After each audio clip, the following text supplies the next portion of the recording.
I'm Mike DeLuca. Welcome to this rare in-the-trenches look at the craft of screenwriting.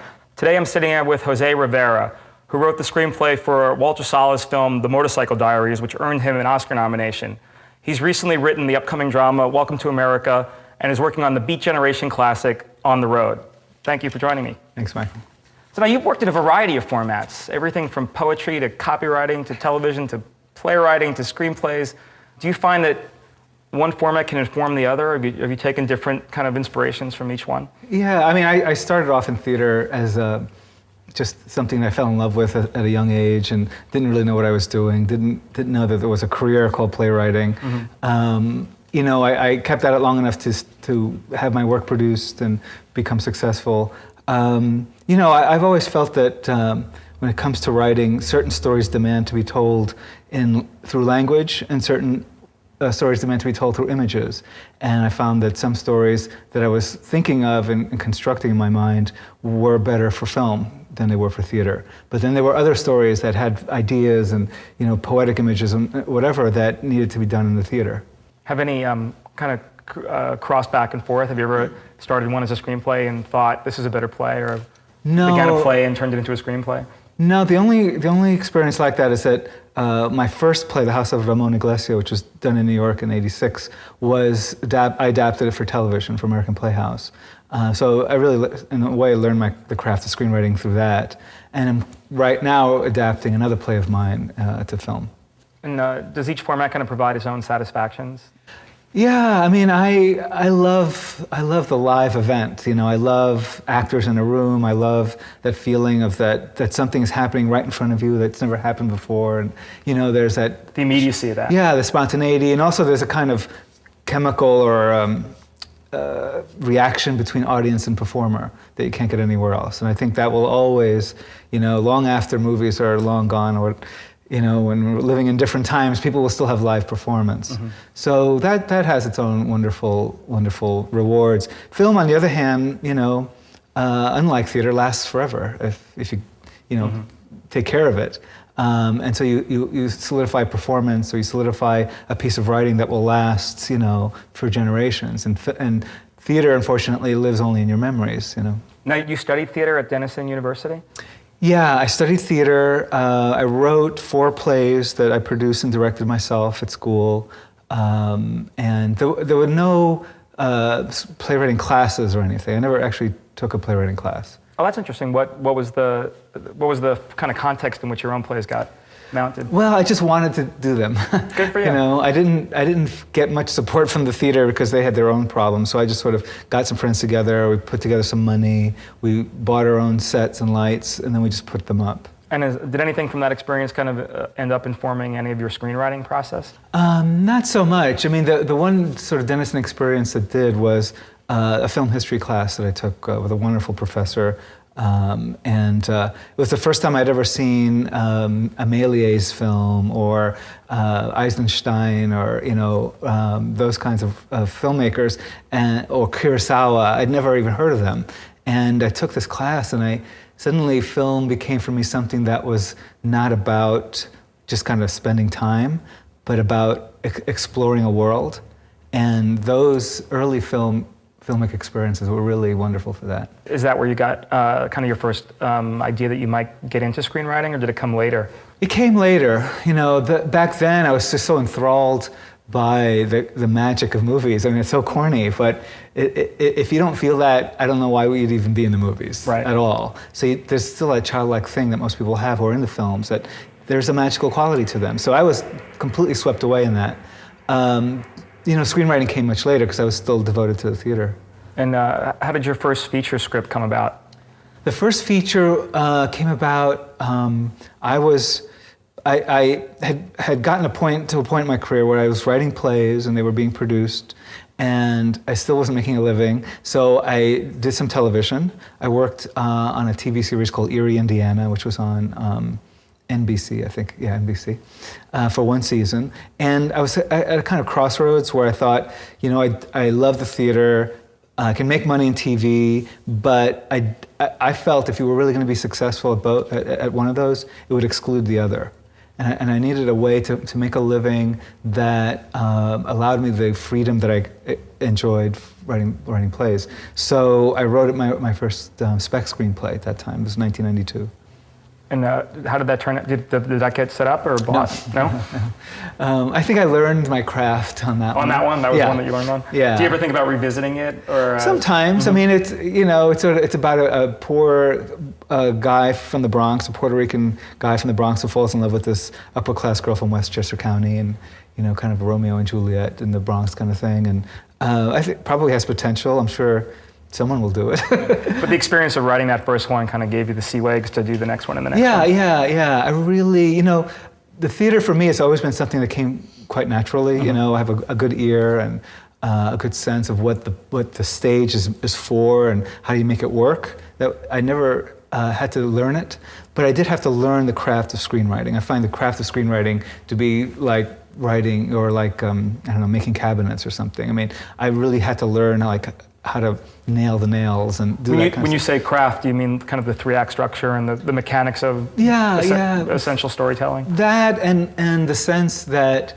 the camera, which doesn't exist in theater, because the audience is the camera, but that the camera is a specific living creature that helps you tell your story. And how do you tame it? How do you use that object to tell a story in which you're not going to use as many words. You're not going to use language to tell your story. You're not going to have a character say, this is how I feel. How are you going to have your camera do that? And that took me a while to learn. I have to say, it took a lot of work. That's a large thing to be conscious of all of a sudden, that there's this whole other element that's kind of taking the place of an audience. Yeah, it was, because when I was sitting down to sort of think about screenwriting for the first time, I remember thinking, when I go to a play, I have a specific relationship between myself and the stage. And it doesn't really change. My visual point of view doesn't change, I could choose to look here or look there, but it's pretty limited. But in the film, you are inside the experience, and that experience is 360 degrees around you. And that's a different way to think, as a writer. And I had to sort of figure that out for myself before I could actually start writing screenplays. Did you write many screenplays before the first one got produced? Well, yeah. I mean, the first one was Motorcycle Diaries. The first one that got produced? Yes, it was Motorcycle Diaries. And that was... Were there many before that one? Screenplays were probably 7 or 8 screenplays. Okay. One was on spec, the first one, Heart's Desire, was on spec. And then the others were screenplays that I either pitched and sold and wrote, or were assignments. Which one, although I can probably guess, but which one do you think has had the most impact on your career so far? Well, probably the second screenplay I wrote called Lucky. Oh, see, I guessed wrong. I guessed the nominated one. No. Lucky really changed. Up until I wrote Lucky, I had, just that one spec screenplay. And, like anyone else in town, bumming around trying to get a job, and not much to show for my effort. And then I sold this screenplay on a pitch. Basically, it's about a man who's born old and gets younger. And I sold it to Interscope. And that really changed everything, because suddenly I had a job. And then when I finished the screenplay, I had, even though the screenplay was never made, a pretty good sample. In fact, that was the screenplay that Walter read before he hired me to write Motorcycle. Oh, so that was the screenplay that got you to Walter Salles? Yep. You've written for TV as well. Did anything out of that experience teach you anything in terms of lasting lessons about what you're doing now? Well, I worked primarily on 2 shows. One was a Norman Lear sitcom called AKA Pablo, which is, with all due respect to Norman, kind of a disaster. Right. Wonderful man, but not a good idea. And then I co-created a TV series called Erie, Indiana, which was, I said, on NBC. And, I learned huge amounts from that experience, because I was one of the producers. I'd never been on a movie set before. We shot each episode on 35 millimeter. And as one of the creators, were you responsible for hiring other writers onto the show? Yeah, hiring other writers. Yeah, I did all that stuff I'd never done before.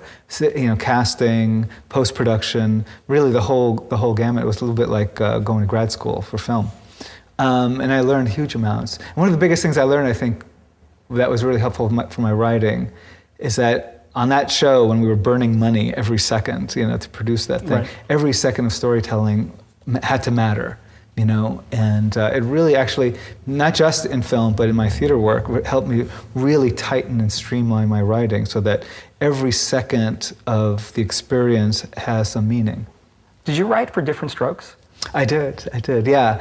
That came about because when I was hired by Norman Lear to work on Pablo, I foolishly, I believe, signed a 3-year contract.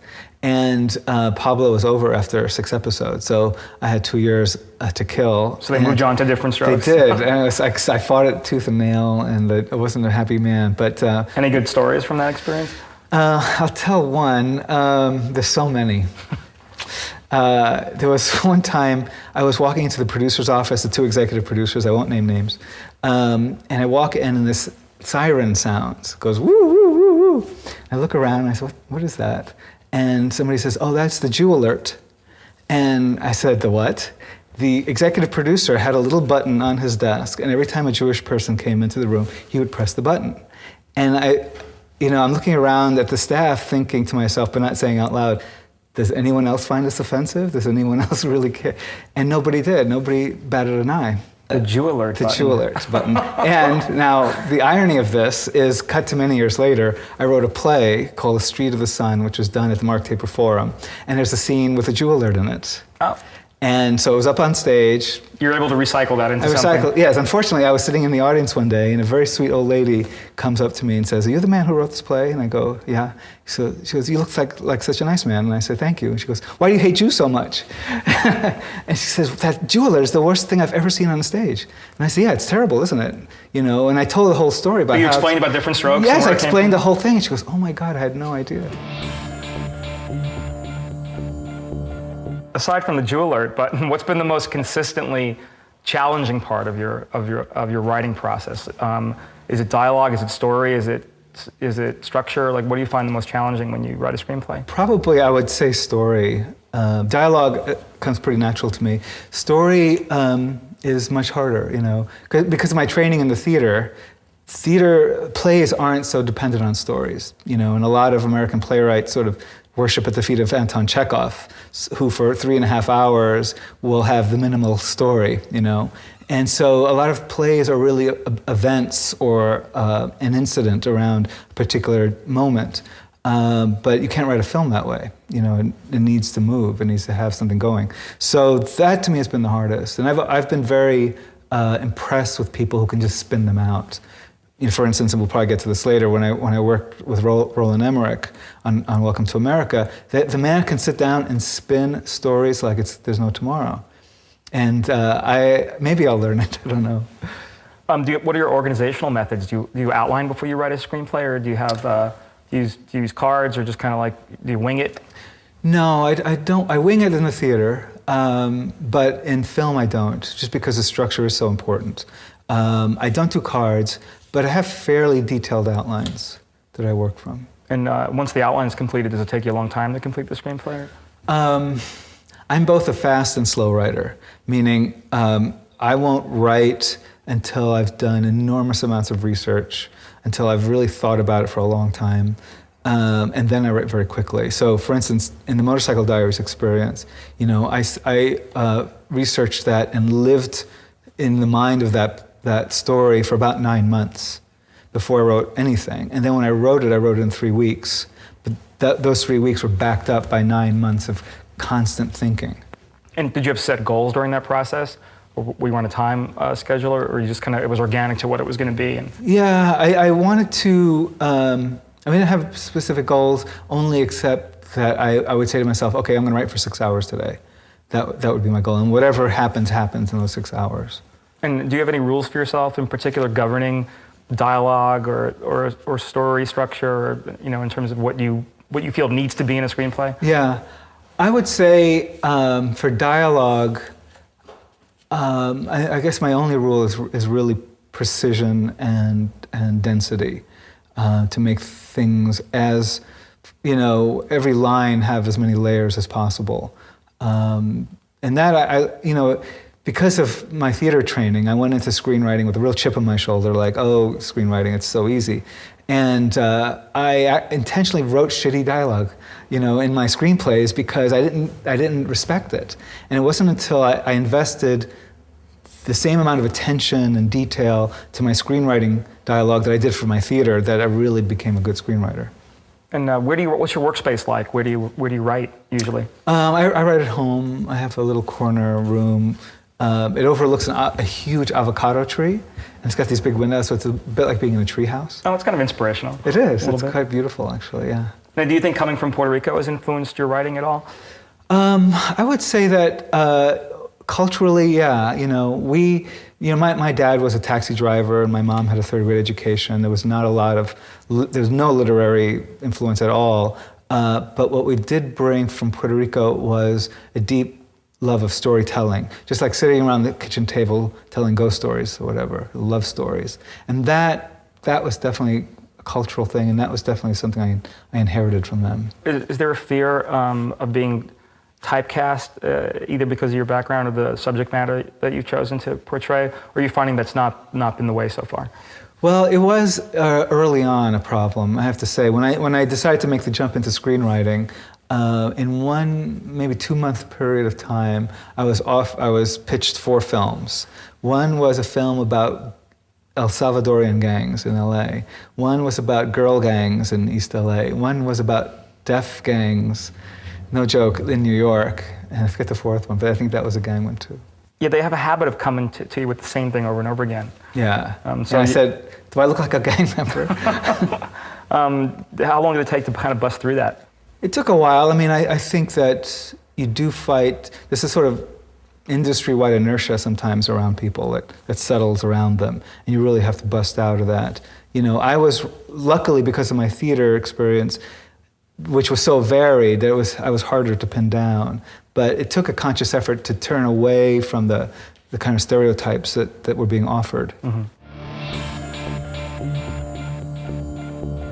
You mentioned a particularly strong scene in your work from Motorcycle Diaries, is a scene where Che and Alberto visit the leper colony. It was in the course of the story one of the few times in the film where things just stop, and it's just 2 people encountering each other.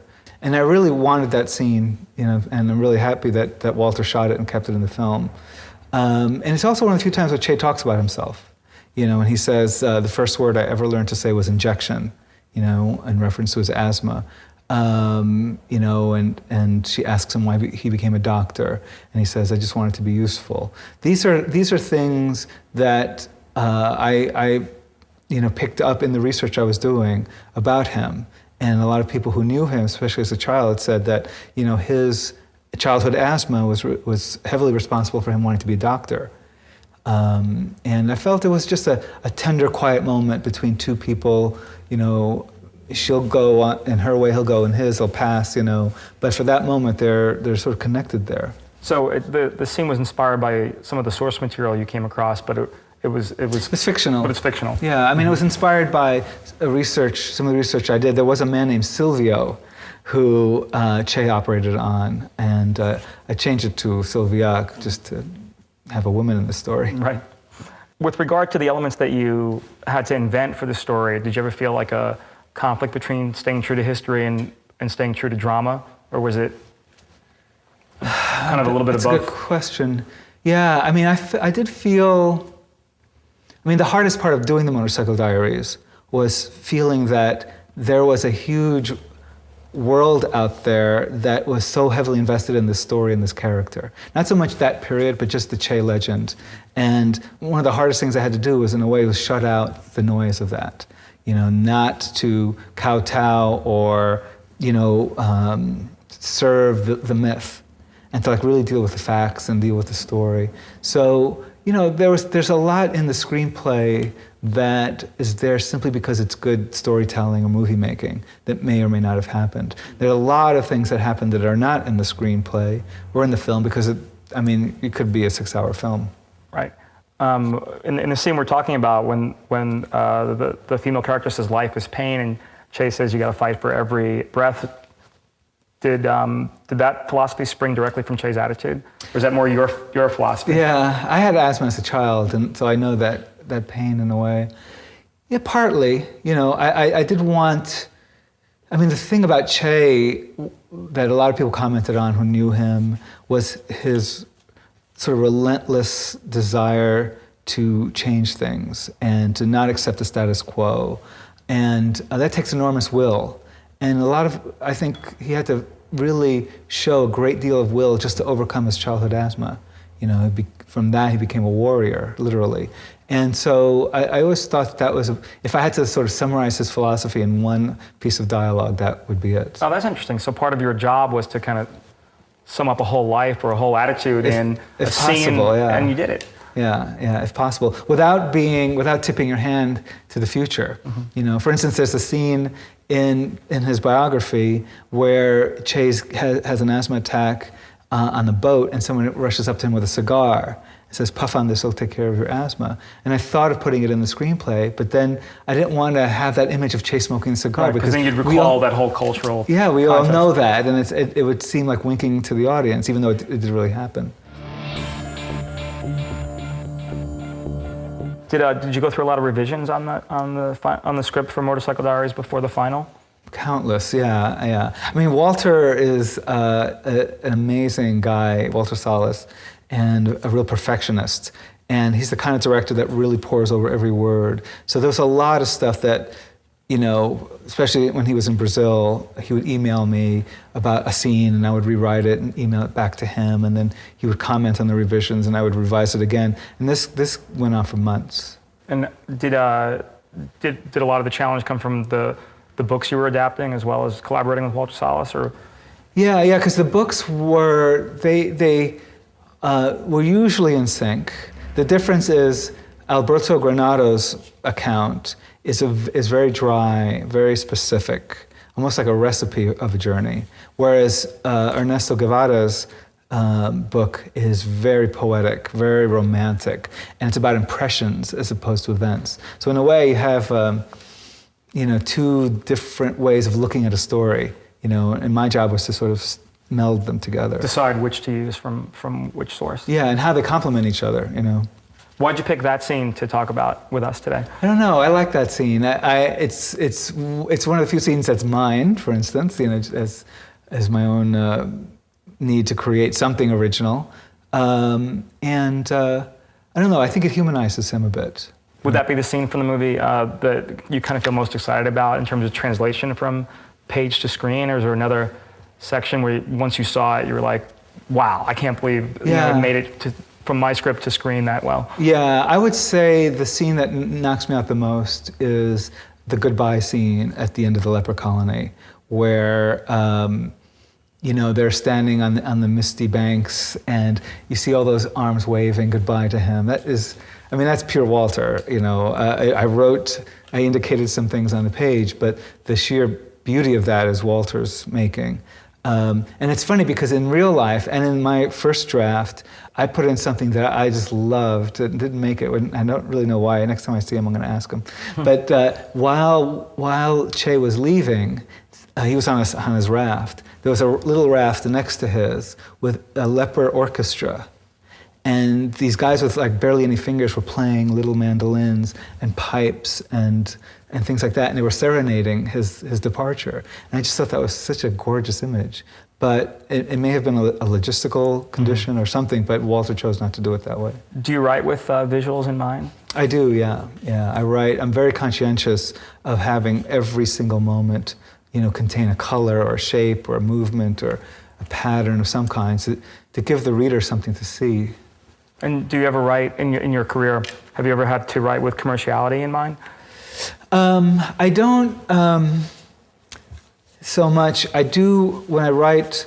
I am aware of what it will cost to make. I think of it that way, not so much like who's going to buy this and how much they're going to pay, but what's it going to cost to make. For instance, there's a scene in the Motorcycle Diaries when they're on the boat. Up the Amazon. There was another scene in the book where they were on a different boat.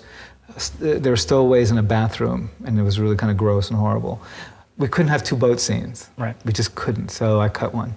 So you kind of work backwards from what you think something's going to cost more than will this reach a mass audience or something? Yeah. Though in deciding, I did choose what I think was the more entertaining of the two. And where do you draw inspiration for your writing? Do you read other screenplays or trying to keep track of other people's writing, or are you interested in the works of other artists in your field? Yeah, I don't read many screenplays unless I'm forced to, but I do go to the movies to listen. Now, who forces you to read screenplays? My agent. When someone says read, because they're looking for someone to rewrite something, or Does that happen? Do you get a lot of rewrite? I imagine after an Academy Award nomination, a lot of rewrites come your way. Yeah. But even before then, a lot of rewrites came. What's your disposition with the rewriting thing versus the writing originals? Yeah, I have to say it's one of the darker elements of our business. This issue of writers rewriting other people's work. I find it very disturbing. I did some, but almost everything I had done in the past were page one rewrites, where it wasn't tinkering with a scene here and there. It was really reconceptualizing the whole thing, which I think is, to me, I could live with that. I had a harder time living with doing rewrites of good work. Right. And do you have methods to kind of collect real life details for recycling use later in your work? Yeah. I keep huge amount of notes and notebooks and of characters I see or things I hear or ideas or dreams or whatever. So I collect those things. Aside from the 9 months researching Motorcycle Diaries, which I imagine isn't going to happen on every project, once you get through the outlining process, what goes into the nuts and bolts making of a scene for you?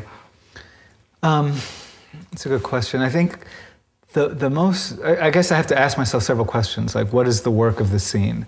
What is it doing in terms of either furthering, our character's development or the story's development or the themes of the thing. Sometimes a scene has a particular prop, say, or a color or a location, and I always seek to sort of create as much variety in a screenplay as possible. So if the previous scene was set in front of a waterfall, the next scene is going to be in a quiet little cafe somewhere. I'm very aware, in a lot of ways, when you're writing a scene for a screenplay, you have to be aware of the macro and the micro at the same time. You have to be aware of the absolute minutest details of what's going on in that moment, at the same time that you're aware of where does this fit into the entire structure and the entire energy of the piece. And I guess that's where the outlining comes in? Yeah, the outlining is really helpful. I tend to, as I said before, when I write quickly, and I tend, since I've been doing it for quite a long time, at this point I've gotten to the point where I tend to get it right the first time. So you don't go through many revisions of your work except... Yeah, unless when I'm working with Walter. And Walter is going to be working with you on the... And on the road. On the road? Yeah, Walter, I forget when it was because I'm really terrible with dates, but I was shopping at Ralph's and my cell phone rang and it was Walter. And he said, "What do you think about doing On the Road?" And I said to him, "Do you really want to go back to another road movie and to another sort of iconic counterculture symbol?" Right, you were typed as the gang guy, now you're going to be typed as the road guy. Well, yeah, and the revolutionary guy. And the revolutionary road guy. It's a small genre, but you own it. Exactly. And I said to him, "Yeah, do you really want to do that?" And he goes, "Sure, why not?" I said, "Okay, fine, I'm with you, Had you, obviously, you'd been aware of the book for... I'd been aware of the book, though I may be admitting this for the first time in public. I hadn't read the book until Walter hired me to write it. And it's probably a really good thing because, like the Che thing, I wasn't enthralled to the myth of it.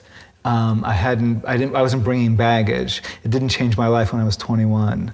And I actually could look at the book with some degree of objectivity and feel, oh, this is really good writing here, this is not so good writing there, this is really filmic here, this will never work in film there. And I didn't fall in love with it right away either, which I think was very good too. And I was able to sort of craft it the way I would craft any piece of writing that on the one hand, you can't be emotionally invested in, on the other hand, you have to be emotionally invested in. And I was invested in the possibilities of making a wonderful film, as opposed to be investing in the legend of Jack Kerouac. Do you think that in both cases you're adapting period pieces? When you look at this kind of material, do you see how they're relevant to today? Was that a big consideration in crafting Motorcycle Diaries and taking on the assignment of On the Road? Yeah.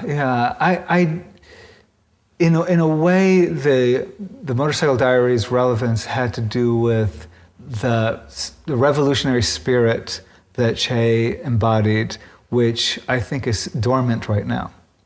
And one of the things I was hoping the film would do would be to excite people to sort of, first of all, just travel to Latin America to see it for themselves, and then to do the kinds of things Ernesto did, which was question why this is happening. Why are these people poor? Why don't Chileans own their own copper mines? Things like that. And that there's a spirit of inquiry and political passion that he embodied, which I don't think has left us, but I think is kind of asleep right now. And I was hoping that the film would at least awaken interest in his work, because he left, many, many volumes of writing and, and a huge legacy. With On the Road, I didn't understand the relevance of today until I was working on it. And one of the things Walter asked me to do is that he asked me if you, and this is absent from the book, but he said in the screenplay, if you could give us a greater sense of the social context of what was going on at the time. So for instance, there's a scene in the book where the two guys are driving through Washington, D.C. During the inaugural of Harry Truman. And so I did some research, and I found his inauguration address. And I put it on the radio in their car as they're driving by. It's not in the book. And the whole inauguration address, if you substituted the word communism for terrorism, it would be the exact same speech you'd hear today. And so, they were traveling through tremendously conservative times, where people were literally banning books in Texas and labeling books subversive on their covers, and not unlike today. And so these guys were trying to make their way through a world that was really trying to limit their horizons, and they, being young guys full of adrenaline and testosterone, they were trying to burst through those boundaries. And I think that will never be irrelevant. No, that's always relevant.